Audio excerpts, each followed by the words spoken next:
আসসালামু আলাইকুম রহমতুল্লাহ বারাকাতু। ইদানিং পৃথিবীতে আসলে ভূমিকম্প শুরু হয়ে গিয়েছে।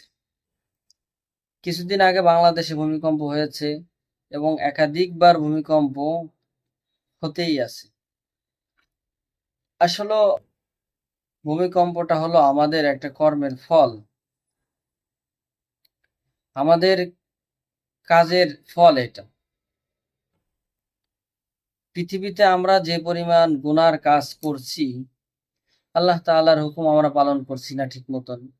আল্লাহ রসুল সাল্লাল্লাহু আলাইহি ওয়াসাল্লামের নবীর তরিকা অনুযায়ী আমরা চলছি না। এজন্যই আল্লাহ তাআলা আমাদের উপর রাগান্বিত হয়ে পৃথিবীতে এই ভূমিকম্প দিয়েছেন। আমরা সকলে চেষ্টা করব থেকে বেঁচে থাকার জন্য।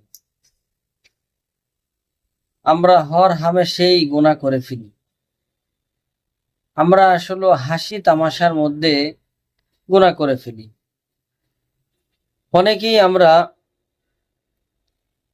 নিজেকে অন্যের কাছে ফুটিয়ে তোলার জন্য অনেক সময় আমরা মিথ্যা কথা বলে ফেলি, অনেক গুনার কাজ করে ফেলি। অন্যায়ভাবে অন্যের জিনিস আমরা আত্মসাৎ করে নিয়ে নিচ্ছি, অন্যায়ভাবে অন্যের উপর জুলুম করছি। এই বেশ কিছুদিন আগের একটা ঘটনা। আমাদেরই এক বড় ভাই, বেচারা ছোটখাটো ব্যবসা বাণিজ্য করেন। এই আমার ওই বড় ভাইকে অপহরণ করা হয়েছে।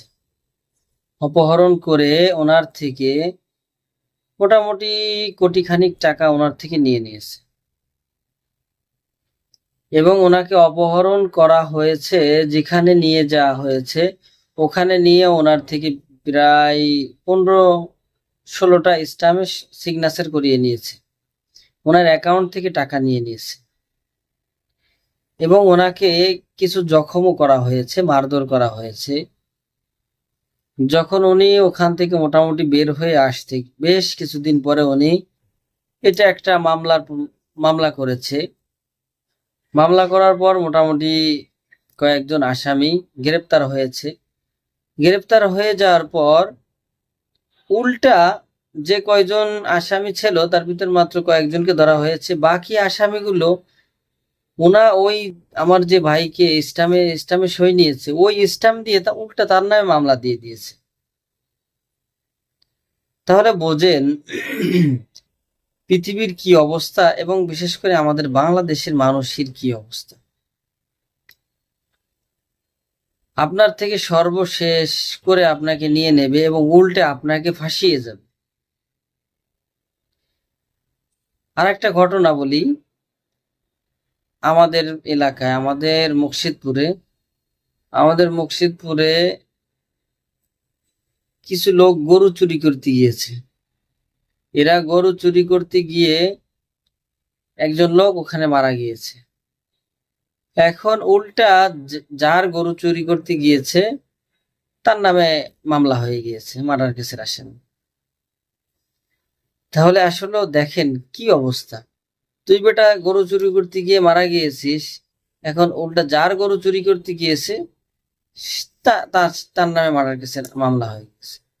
এই জন্য আসলে বাংলাদেশের বর্তমান পরিস্থিতি খুবই খারাপ, খুবই খারাপ।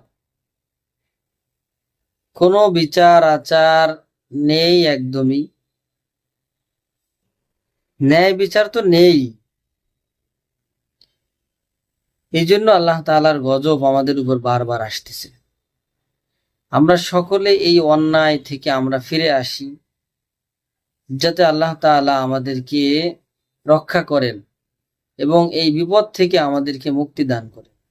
সকলে আমরা যার যার স্থান থেকে আমরা চেষ্টা করব যে আমরা কোনোভাবেই যাতে অন্যায় না করি। আশা করি আপনারা সকলে বুঝতে পেরেছেন।